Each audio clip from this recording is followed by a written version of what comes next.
90 тарау тіршілікте елге ес, сыртқа сес тұлғалар болады. Жалпы жұрт сондай азаматтарды ел ағасы дейді.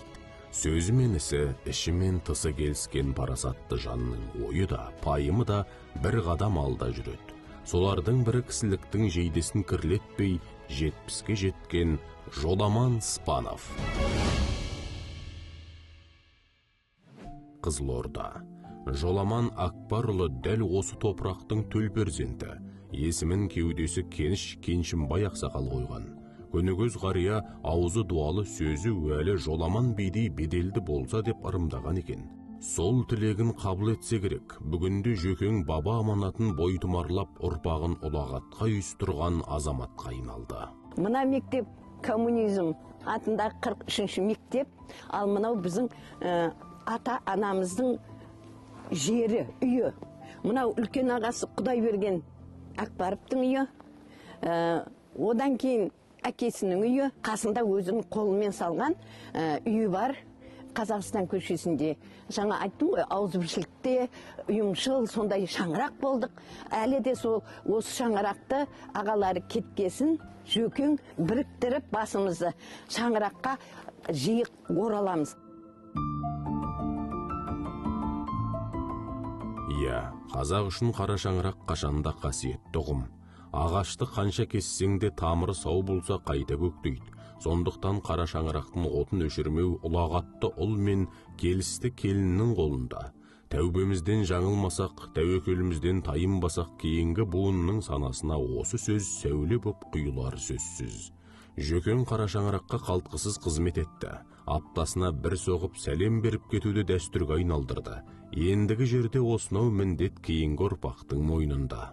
Туған қайным болғандықтан ол менің туған інім сияқты. Ол мені апасы сияқты сыйлайды, мен оны туған інім сияқты сыйлаймын. Енді Құдайдан кейінгі қанатым, қамқоршым, жетпегенімді жеткізетін ақылшым. Бұл әулетте тәулік бойы тәрбие көзі тамырмен сырғып отырады. Бүгінгі буынның бойындағы жанашырлық, тілеуқорлық, татулық сияқты ізгі қасиеттердің бастауында өткеннен алған өнеге тұр.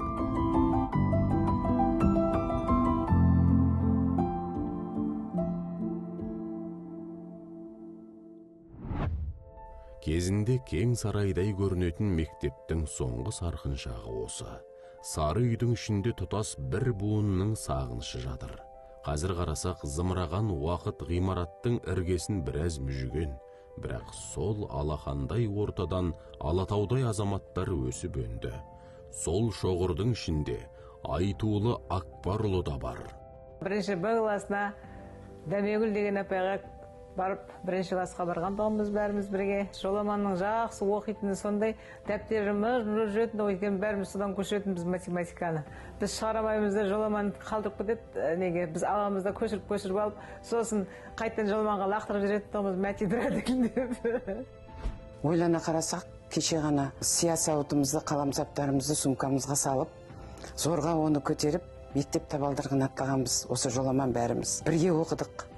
Бірақ та Жоламан Б классында, мен А классында оқыдым. А классы, Б классы болып бөлінгенмен біздің ойымыз, өмірге деген талпынысымыз, көз қарасымыздың арқасында бәріміз біргеміз. Спанов Жоламан Акбарұлымен бір ауылда өсіп, детсадта бірге тәрбиеленіп, бірінші классқа бірге бардық. 10-шы класста 43-ші коммунизм орта мектебін екеумізде ойдағыдай бітіріп, оқуымызды әрі қарай жалғастырдық. Жоламан Спанов жастайынан өмір жолын айқындап, сынаққа сынбауға, темірдей бекем болуға бекінген. Мектепті тәмамдап, Қызылордасын қиып, Алматыны бетке алды. Дегенмен алғашқы талпынысы сәтсіз аяқталды. Кейін оқуға қайта тапсырады. Тасқындаған талабы тас қияға өрлетіп, Алматы қаласындағы Ленин атындағы Қазақ политехникалық институтынан инженер құрылысшы мамандығын алып шықты. Қазақ политехникалық институтын бітіріп келген жылы, 1979 жылы, Қызылордада Жигули станциясы техникалық қызмет көрсету станциясының құрылысы басталды. Ол мекемеде 20 жылдай жұмыс істедім.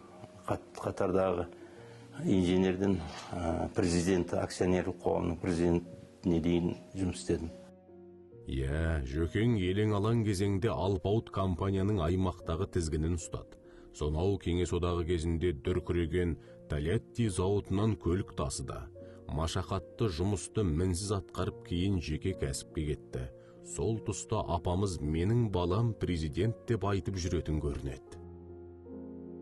Жоламан өзі қызмет істеп атқанда да ешкімге, яғни өзінің бар жоғын білдірмейді. Жоламанда үнемі өзінің толқынында, өзінің биіктігінде жүретін адам.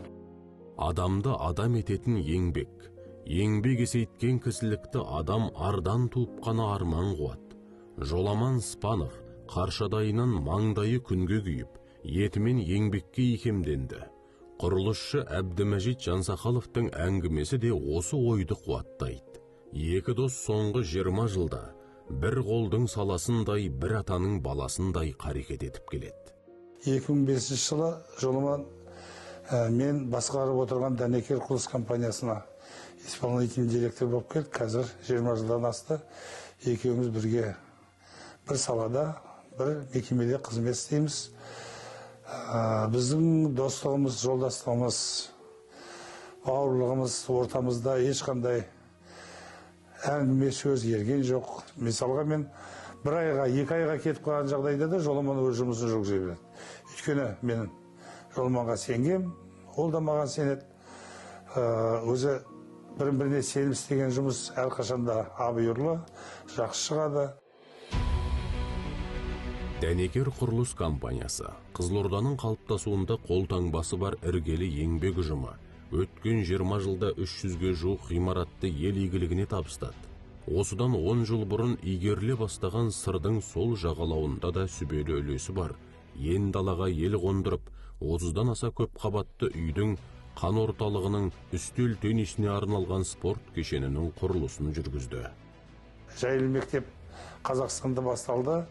Сол жайлы мектептің біреуін біз өзінің мерзімінен бұрын Қазақстан бойынша бірінші өткіздік. Осының бәрі жалғыз Дәнекер құрылыс компаниясының басшысы болып менің істеп отқан тірлігім емес, біздің бүкіл коллективіміз. Оның ішінде менен кейін отқан Жоламан осылардың бәрінің жұмыстарын өзін-өзі көрсете білгендігіне байланысты осының бәрі ұйымдастыруда. Құрылыс жер қазудан басталады. Содан сол күннен бастағаннан енді тапсырғанға дейін тыным болмайды ғой. Құрылыс өзінің ауқымдылығына байланысты әртүрлі құрылысшылар саны да көп болады. Кейбір үлкен құрылыста 200 адамға дейін істейтін кездеріміз болады. Қыстың күні, жаздың күні болады. Солардың жағдайын жасау керек. Айлығын уақытылы беріп тұру керек. Әйтпесе құрылысшылар бір күн кешіксе айлық ертеңіне шықпай қалатын да жағдайлары болады. Біз қандай да бір құрылысты салып жатсақ, осынша мектеп болсын, балалар бақшасы, аурухана болсын, берілген мерзімде тапсырып жүрміз. Осынау ауқымды шаруаның артында шынайы достық, сенім мен сыйластық салтанат құрғанын байқаймыз. Парасатты тұлғаның өмір жолына қарасақ, өзгеден артық кемі жоқ. Алайда Акбарұлын атақтың өзі іздеп келеді. Қазақстандағы құрметті құрылысшы, ерен еңбегі үшін Қызылорда қаласының құрметті азаматы атағы тынымсыз төгілген тердің нәтижесі десек болады. Жыл құрылысшысы номинациясымен Спанов Жоламан Акбарұлы марапатталады.